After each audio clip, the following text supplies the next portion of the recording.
Hello everyone, সবাই কেমন আছো? আশা করি সবাই খুব ভালো আছো। তো চলে এলাম আজকে একটা নতুন মিনি ব্লগ নিয়ে। এই মিনি ব্লগে আমি শেয়ার করব তোমাদের সাথে কলার একটা রেসিপি।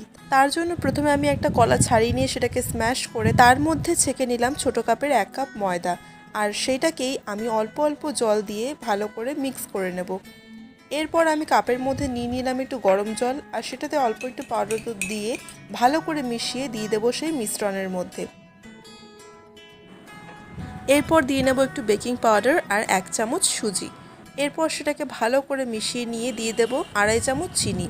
এরপর 1 চিমটি নুন দিয়ে ভালো করে মিক্স করে নেব। এবার আমি ফ্রাইং প্যান বসিয়ে নিলাম, দিয়ে দিলাম সাদা তেল। এবার এক এক করে কলার বড়াগুলো ভেজে তুলে নেব।